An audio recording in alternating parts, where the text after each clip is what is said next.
Assalamu alaikum 5th class English teacher Miss Natasha here. It is your lecture number 16 and page number 34 unit number 4 titled The Busy Bee.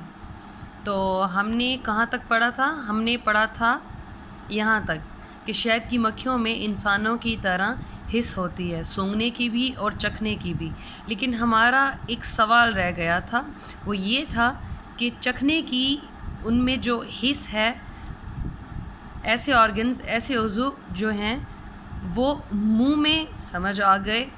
ایک اور بات، یہاں پہ ہمیشہ دو spellings ہوتے ہیں، ایک ہوتی ہے لیٹن کی، لاطینی زبان دیکھ لیا جائے، اور ایک موسٹلی ہمارے پاس یونانی زبان چلتی ہے، تو ان کی سپیل بھی میں نے چیک کی ہے، اگر اس میں آخر میں ای نہ آئے تو اسے ہم اینٹینا پڑھتے ہیں، اینٹینا، اور اردو میں اینٹینا، یہ پہ ہم زور دیتے ہیں، اور اگر اس طرح ای آ بھی جائے تو یہ بھی غلط نہیں ہے، بس اس میں فرق یہ ہے کہ اس میں پھر اے سائلنٹ ہو جاتا ہے، اسے اینٹنی، اینٹنی پڑھتے ہیں، اور پھر وہیں اردو میں اینٹینا پڑھتے ہیں، ٹھیک ہے، وہ یہاں پہ ہوتا ہے سگنلز کے لیے۔ تو یہ بات ہم سوچ رہے تھے کہ منہ سے وہ چکھتے ہیں، ٹھیک ہے، لیکن اپنے یہ اینٹینا اور فور لیگس سے کیسے؟ تو یہاں پہ ایک چھوٹی سی میں نے سرچ کی ہے، دراصل اس کا ریزن یہ ہے کہ ایک ورڈ ہے سسیلا، SIS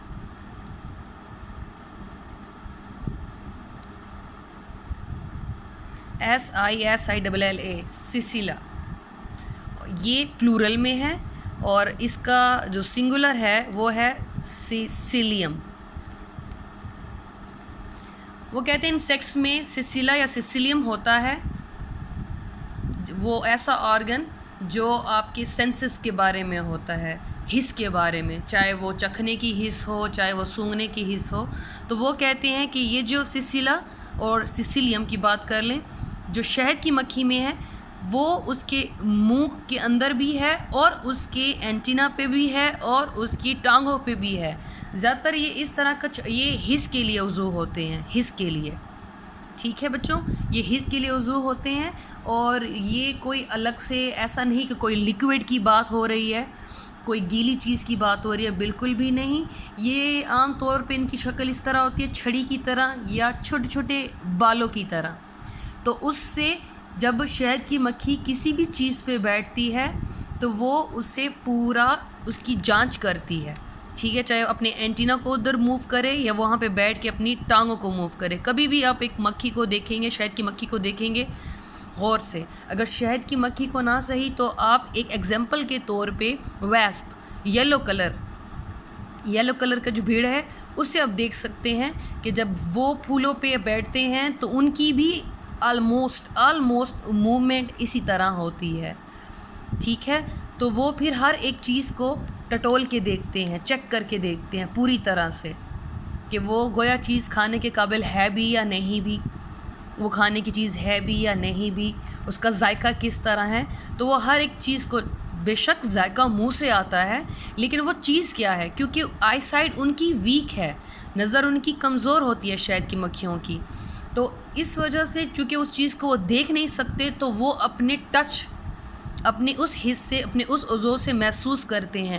فار ایگزامپل اگر وہ سیب پہ بیٹھ گئے، یا فار ایگزامپل وہ تربوز پہ بیٹھ گئے، تو اب ان کو شیپ سے وہ ریکگنائز نہیں کر پا رہے کہ یہ کون سی چیز ہے، چکھنے میں تو میٹھی لگ رہی ہے لیکن یہ چیز کیا ہے، یہ چیز سخت ہے، یہ چیز نرم ہے، یہ کون سی چیز ہے۔ تو وہ جو ان کے حس کے عضو ہیں وہ صرف نہ کہ منہ کے اندر ہیں کہ وہ صرف چکھ لیتے ہیں، بلکہ اپنے اینٹینا کے تھرو اور اپنے فور لیگس کے تھرو اس چیز کی شیپ کو وہ ریکگنائز کرنے کی کوشش کرتے ہیں۔